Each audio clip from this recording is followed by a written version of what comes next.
Hello, everybody. My name is Matthias Flatin. I'm a partner at Axeleo Capital. I'm pleased to welcome you aboard this discussion about the VC ecosystem of Proptech and Contech in Europe.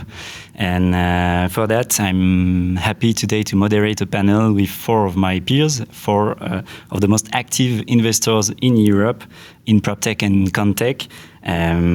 Guys, can you hear me?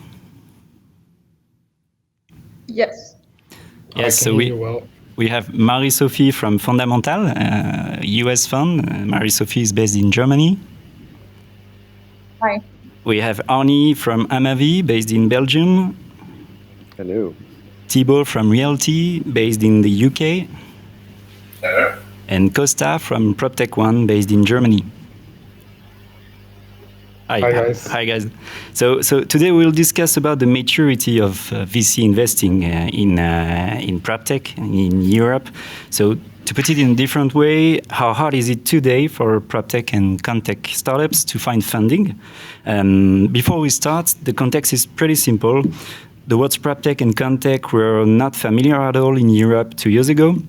And most of the VCs were born and raised learning that corporate in real estate are too long-term and too conservative to adopt massively new technologies. So basically, investing in real estate startups wasn't even a question for venture capitalists. And startups hardly found funding to innovate and disrupt the industry. However, it happened in North America 3 years ago, and now it's happening in Europe. There are more than 3,000, exactly 3,200 Contech and Proptech in Europe, according to Proptech Lab Belgium. Several VC funds dedicated to Proptech and Contech were created in the past 18 months. And some North American players arrived on the European market, such as one of our panelists today, Marie-Sophie. So how mature is the VC ecosystem with the Proptech and Contech thesis, and how hard is it today for these startups to find funding? So ladies first, we will start with Marie-Sophie. Marie-Sophie, can you introduce yourself and tell us why did you and your firm position yourselves on Contech exactly? Sure. So my name is Marie-Sophie. I'm working at Fundamental as an investment associate.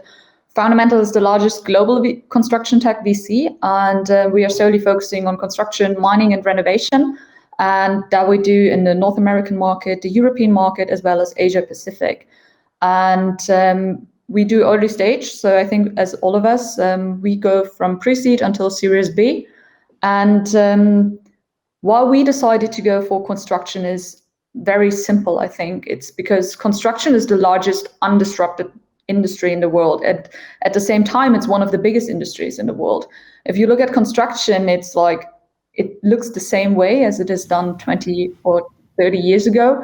And compared to all other industries where productivity and utilization has increased, actually, there was a drop in productivity in construction. So there's like 23% less productivity in construction today than it was in 1990.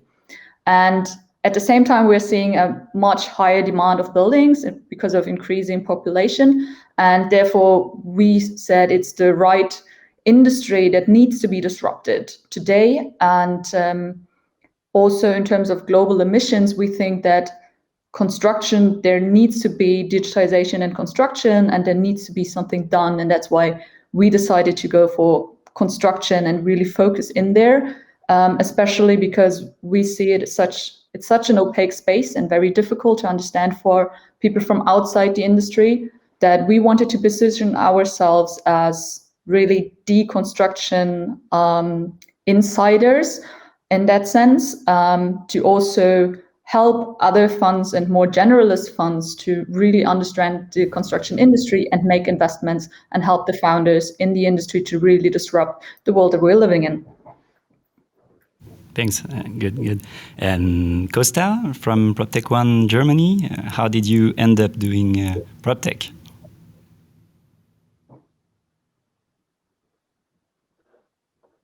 You're muted. Costa. Yep, sorry. No problem. Happens all the time. So I'm Costa, I'm with Proptech One.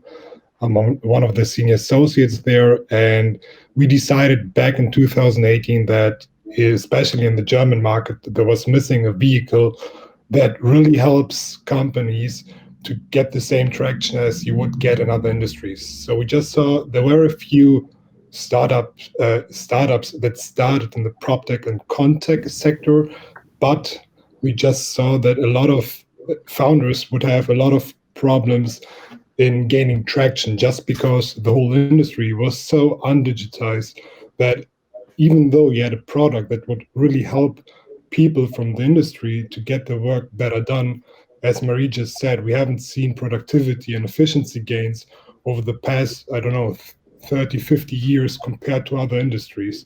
So what we said, in order to gain traction for those guys, we don't need another fund with more money or another generalist with more money. We need a vehicle that really has the network of strategists. So meaning we combined all of the people who work somehow on the value chain of a building. So we have architects, we have asset managers, facility managers, anything that is in there somehow belongs to the value chain and helps us, and then in the end, the startups, to gain the traction they need in order to gain momentum they need in order to get money from generalists. So we see ourselves right now in this early stage. So we want to help early founders to gain first traction in order to reach a certain point where they can get money also from generalists who then understand the business model and can invest not only into the team but also into the business model. So our fund today focuses on very early stages from seed to Series A, but we also would consider do even pre-seed tickets if we find the team and the product sounding enough. Okay, thanks. Arnie, about Amavi and your positioning, basically. Yes, thank you. So I'm Arne, one of the co-founders of Amavi Capital. So we're a pan-European investor. We focus on of course, the most promising Proptech companies throughout Europe. But we have a little different approach in the sense that we are a co-founding team of 3 very different backgrounds. So we have real estate on the one hand, we have technology specialists, and also investment specialists. And myself, I come from the real estate industry, and I was involved in the setup of a property developer in Belgium about 10 years ago. So in 10 years' time, we grew to one of the largest property developers in Belgium and Luxembourg. And how do we do that? Just by embracing technology, embracing change, and by being just radically different. And I think that just proves that this is a very conventional space, as we all know. But by being different, by embracing change, embracing technologies, you can really make the difference. And this was what the one thing that proved to us that there was a need indeed for the specialist investors focused on Proptech or Contech solely, but with a link to the industry indeed. And I heard this already 2 times here, but I think this is crucial to really accelerating this Proptech and Contech space, is really making the bridge between the very, let's be honest, very conservative real estate and construction space on the one hand, and then the very rapidly growing Proptech space. And this is also what we want to do. We focus, though, on more of the consolidation strategy. So we focus on funding rounds from Series A onwards, so not really seed and definitely not pre-seed, since we see this growing consolidation within the Proptech market. About, let's say, 4 to 5 years ago, there was a very early stage of Proptech. I think we're still very early, to be honest, but still we see a consolidation trend popping up of Proptech companies gaining traction, getting a bit larger, getting cross-border activity, and offering not just a very small part of the solution and the value chain, but offering a broader product right now. And this is exactly the trend we want to accelerate. Thanks, Arne. Thibault from Reality. Hi, I'm Thibault Weston-Smith from Principal at Realty Corporation. Thanks for having me on this panel. Maybe to start and introduce the company, we do 3 different things. So Proptech is one of them, but actually the company was started doing advisory work where we help our corporate and real estate clients manage the way they operate and manage their assets from a strategic standpoint. We deploy capital when we invest in real estate with a private equity mindset. And the third thing that is very recent and very nascent from last year, is our Proptech activity. We started our Proptech activity last year by partnering with Pi Labs, that is one of the leading venture capital firms in Proptech in early stage in Europe, based in the UK. And from there, actually, we started thinking, well, we started with Pi Labs, but actually there are plenty of great companies out there, and we can start deploying our own balance sheets to help them grow and mature in the context of European Proptech. What excites us about companies, and obviously our team is composed of real estate investment professionals. So our network and our understanding of real estate comes directly from the people we interact with, the LPs. We help to deploy capital, the asset managers on the ground, or developers that we work with. So what we're very excited about is all these startups that have a meaningful impact in the way real estate as a business as a whole is being managed and improved in terms of efficiencies, both with the impact of technology, but also with the use of new type of experiences, new ways of thinking about real estate. So we started about a year ago deploying our balance sheets in Proptech, and as of this year, I recently joined Realty Corporation about 2 months ago. We are very excited to keep on finding the right companies that we can help on their growth journey, and the whole ecosystem as a whole. Thanks. Coming back to Costa, so we understood from all of your various positioning that there are VCs if there is the deal flow. So how mature is the deal flow in Europe according to you guys, and how qualified is it? What stage are we in terms of deal flow, European deal flow in Contech and Proptech? Costa, if you want to start. Yeah, sure.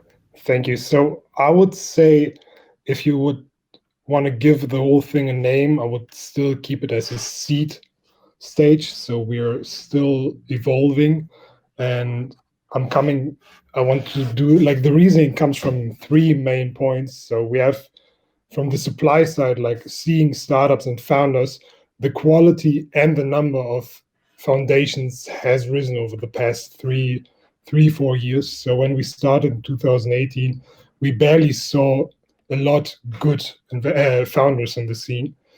But then there's the other side, the demand. So we've seen over the past few years that this undigitized industry had massive impact on the founders and on the Proptechs that started in this sector. So we've seen now a lot of push in the industry. For example, one is of course COVID, but then there are other things like regulations. So we've seen that ESG has been taken over worldwide, or on a European level, we have the Green New Deal that will also accelerate a lot of new startups in the prop and Contech sector. And for example, on the German national level, we have the EEG, which is also accelerating a lot of startup foundings in the past and will also continue to do that in the future. And I guess some similar regulation have been and will be in place also in UK, France, or Belgium. I think the others might have something on that. And to finish my point is, I mean, we've seen a lot of startups, a lot of push from the market, but then we also see a lot of investors, new investors coming in. I mean, all of our funds have been founded in the past 3 years. And I guess there are a lot of other young accelerator programs or other startup ventures that also start right now, because there is so much going on right now. So we have a lot of regulations and startup founders coming in, making it more attractive to new investors. The regulation trigger, indeed. Arne, about the qualified deal flow, what do you think about the deal flow in Europe that you find today versus one year ago? Yeah, that's a good question indeed. We see a lot of interesting deal flow, but as a lot of people mentioned already here, it's still very early. So we still see very young companies, indeed in its pre-seed, seed stage mainly, and still also very locally active. This is what we mainly see up to today. So still focused on their country alone, still focused on a very narrow product offering. And also what we also see is that it's often invented or founded from a product point of view. So they see a need in the market, they offer a product, but the product is often not tailored to the exact need in the market. And this is actually what we want to bridge, is translating the product that has been developed to the exact need in the industry. And I think that is necessary up to today. It's just as Costa just mentioned, I think indeed it's all been put in the pressure cooker by several factors like COVID, like ESG, and then again with a lot of money flowing into the industry, but I still believe we ain't seen nothing yet. We're just at the forefront here. If you look at the numbers, just about 6% of total VC money just goes to Proptech alone. So it's just a very small portion, and I believe we will see a lot of acceleration in the years to come for sure. Thibaut, your point of view about the deal flow here in Europe? Yeah, so I agree with everything that was said, and we have and we see a great deal flow. And I think, on the point about local markets, real estate is a local market. You need to understand the dynamics in your market, the people, the culture, the way you operate. And this explains why, not only do we have companies that are early stage, are in maturation phasing and scaling up phasing, but also that they have to start with their own markets, and then the scaling up to cross borders is not as easy as it seems.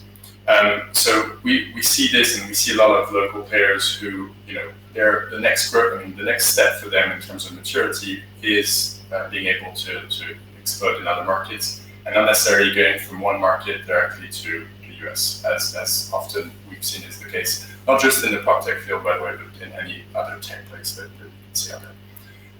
I think when we look at, so we're also focused on the early stage, pre-seed, seed, C+, Series A. I think what is interesting to think about as well as we talk about the maturation of the market and the industry in general, is how does this continued flow of money and growth is gonna continue growing in our Proptech DCC. So obviously, for all these companies that are at this early stage, talking about Series A, B, C, D, and then starting to talk about listing. Monitoring these trends is also helpful and always comparing it to what's happening in the US. We're not going to talk too much about SPACs today, but this is one of the trends that we're starting to see has been raising a lot of capital in America on the VC side and Proptech side. I think you mentioned this at the beginning, but Fifth Wall was the first Proptech VC that was 4 years ago that it happened. In Europe, it's very, very recent. It happened in the past 1 to 2 years, basically, that started to see some very institutional players growing and raising more capital. But what will be interesting to see for all these early stage companies, and as they continue in their growth journey, is what is next for them in terms of growth, further capital raising, and getting to maturity. Marie-Sophie, before we switch to the VC question, I think with Fundamental, which is based in Asia, US, and also Europe, you're the one who has the broader view of the worldwide deal flow. What do you think of the deal flow in Europe? How qualified, how mature is it? And to switch to the next question, what do you think about the funding? Is it easy for startups to find the sufficient funding for the projects? Mm-hmm. Yeah, let me maybe start with the global view and the trends that we observe globally. So what we definitely see is that globally construction is at an inflection point. So if you compare, for example, the total funding of also other industries that have been disrupted, if you look at mobility or logistics, it usually took them to get from 5 billion of accumulated funding to 10 billion of accumulated funding around 3 to 4 years. And then it took them another 3 years to get from the 10 billion to 50 billion funding. And with construction, we are right at the inflection point this year. Or it took also like 3 to 4 years to get to the 10 billion of accumulated funding. And also what we've seen especially in the last 1 and 2 years, is that the big generalists, so the Sequoia, the Coastlers of the world, they actually see or have high interest in construction and have done a lot of investments in that space. And on the other hand, you also see a lot of like former very successful founders, like ex-unicorn founders, entering the space, like Welcome Homes in the US. And we see a similar trend also now in Europe. So especially within the last year, we see more and more activity in the European market, as well as more and more very strong teams from and within Europe. Also ex-unicorn founders that are now coming from a complete different industry and now looking at construction. And they all see definitely construction as basically a huge opportunity. And therefore, we think that basically Europe is at the very beginning, just as all other panelists mentioned, but we definitely see it on a positive trend. Yeah, go ahead. And in terms of the funding and how easy it is to get funding in Europe, so I think in Proptech, we see a lot of generalists also in Europe that are interested in the space and that have strong theses on the Proptech space. If you look at construction, it's still more of a global play. So I think aside from us, there are mostly big funds from Asia and the US, the big generalists who really invest in construction. And in Europe, we see that the generalists most of the generalists are still in the process of really building out their theses. And we are talking to a lot of generalists and kind of also helping them building out those theses, because they do have interest in construction, but yet at the very early stage. One of you mentioned the hyper-local positioning of companies in real estate.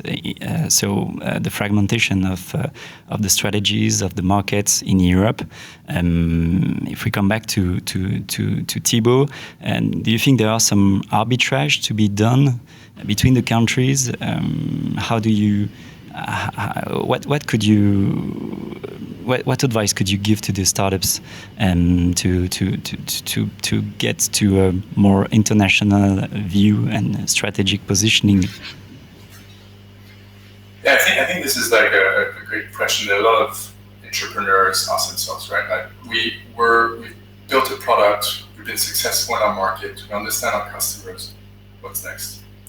And actually it's helpful, I think, and I see this through the eyes of the investment standpoint, having these discussions with successful entrepreneurs, talking about their expansion plans. Europe, of course, is, neighboring countries should always be seen as the natural growth opportunity for companies we're talking about. Understanding, we have a common heritage, we have laws that are, though different, similar on the concept.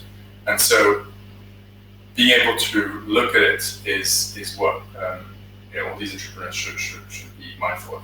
Now, that said, every country doesn't, if you're successful in one market doesn't mean you're going to be successful in the adjacent market. So understanding what barriers of entry, what the competitive landscape is, what the dynamics are on the real estate side, for your product to be successful, maybe adapt your strategy to what the realities of the industry are. And I think, by the way, we're talking about Proptech and Contech, but all markets are different from a regulation standpoint, from the players that are involved, how municipalities can interact with you, what type of, all sorts of things, and taxes, of course, are paramount to understand. So I think my advice to people is that you need to first think about the potential the market provides beyond anything. Understand what barriers of entry there are, before you start thinking about it. And then probably do some proof of concepts in parks when you start proof of concepts, when you start thinking about expanding. Try and get some understanding of how your product will and how the market will respond to what you're offering. And if there are good trends there, adapt and grow. But I think we have an exciting market and a big market. All the trends in Europe in general that nurture Proptech. We talked about sustainability, aging population, concern about health, and all these things are top of mind and are solved for most of them with the digitalization or the use of new services. So I think we have a great and mature market, and people should focus on this while also being mindful of what opportunities out there are. And if it's outside of Europe, then that's the path to growth that they should follow, of course. Arne, what do you think about this fragmentation of the market? Do we have a European Proptech and Contech, or do we have as many Proptech and Contech as we have countries in Europe? That's a good question.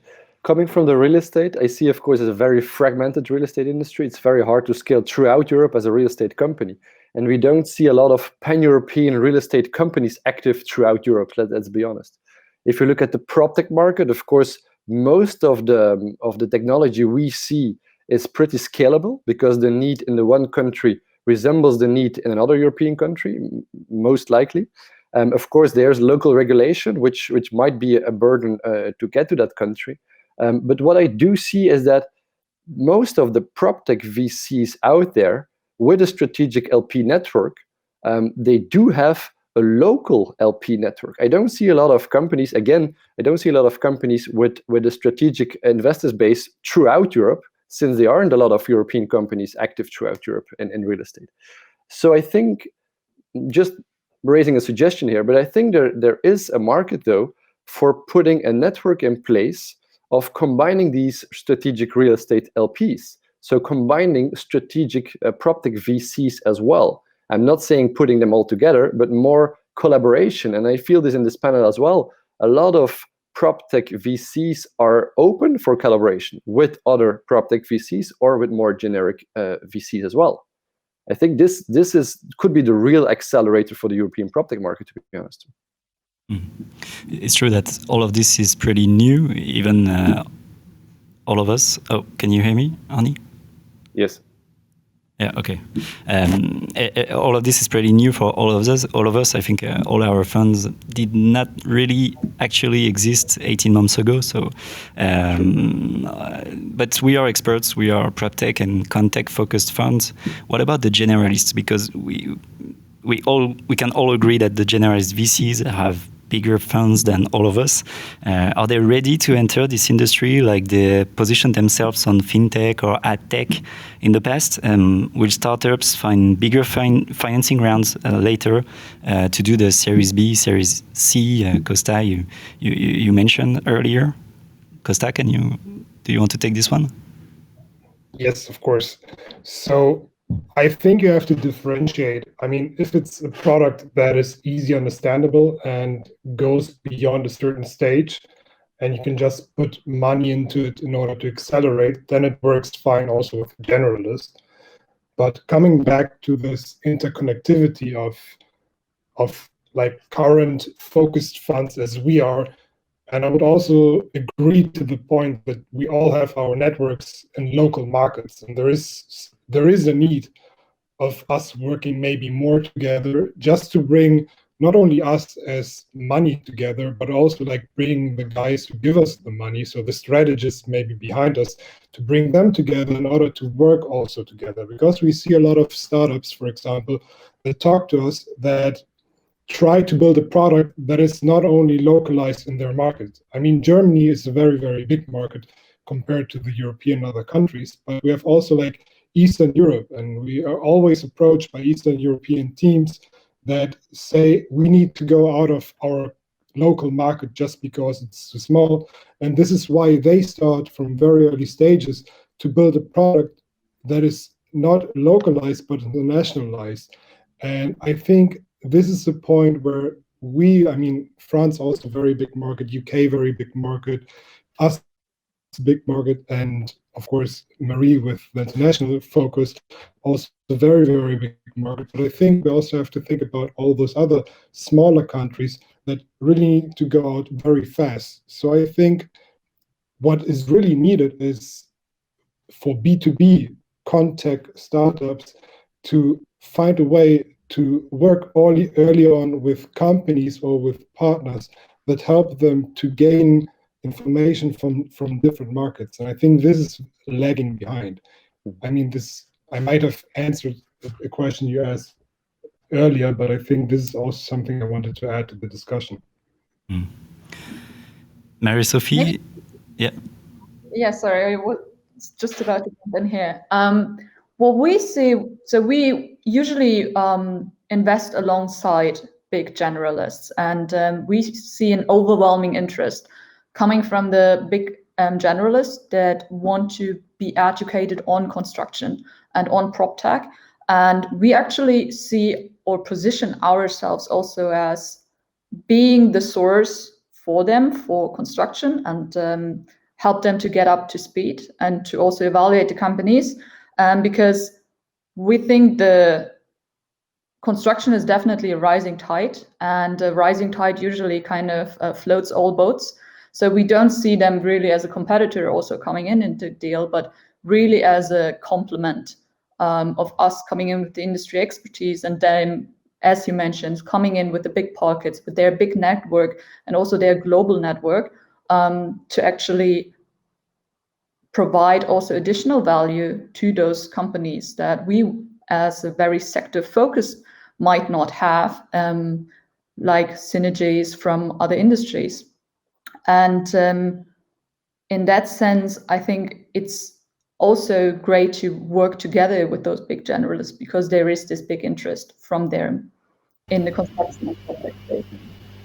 I think, just to add on maybe to what you just said, that's where we have an interesting place, right? We're both with maybe more generous capital.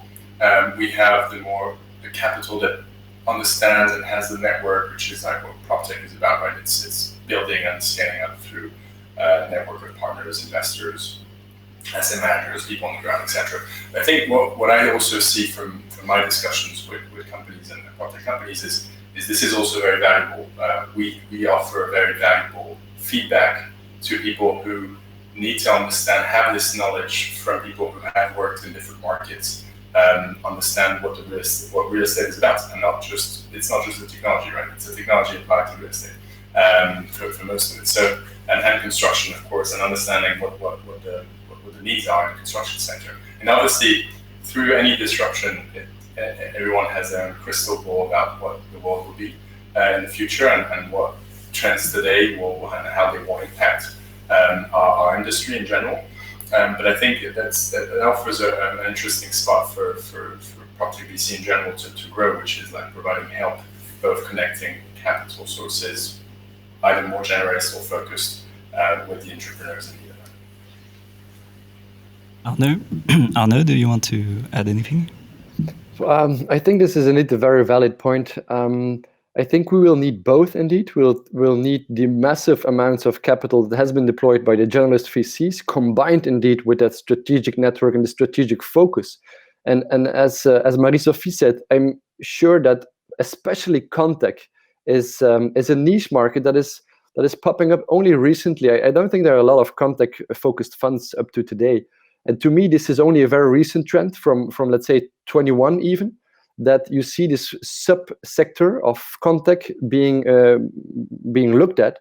But that's a sector or sub-sector for sure that cannot be addressed by generalist VCs alone.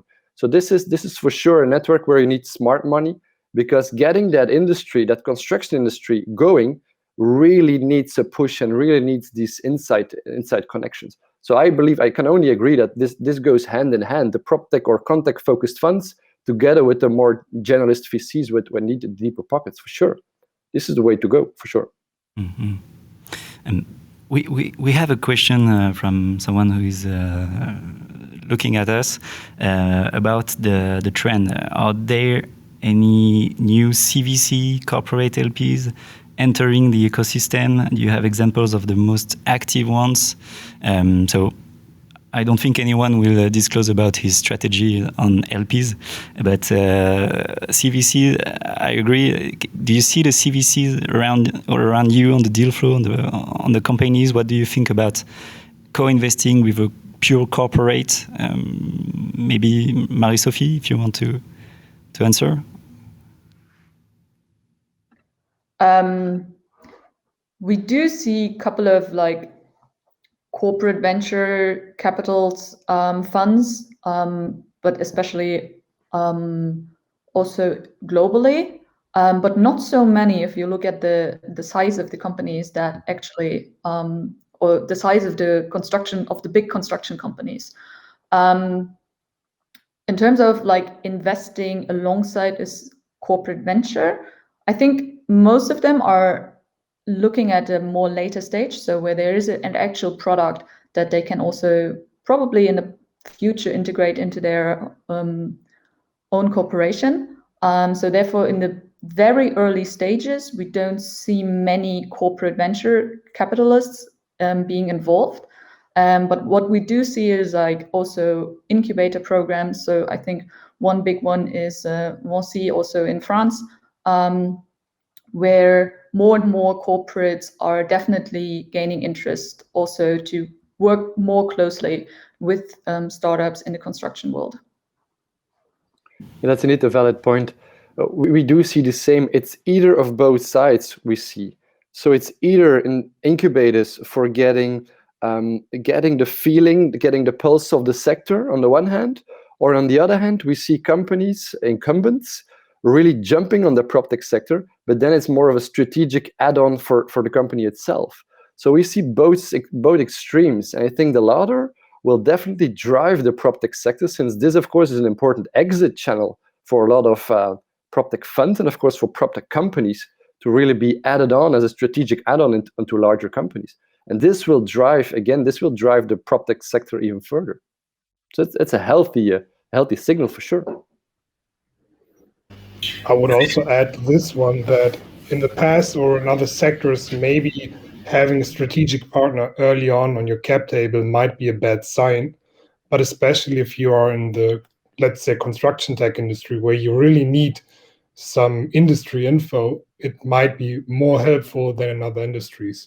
So, I mean, we haven't done a co-investment with a strategic or a CVC, but we have a lot of strategic partners on our back end, and we know that this really helps. So I would say if we had like the opportunity to do like a CVC investment, we wouldn't say from the beginning, no, this might be some strategic unit in the future. This might be also an exit partner, but also like the entry point into more business. So I think it's a good fit in this industry. Thibaut, any insight?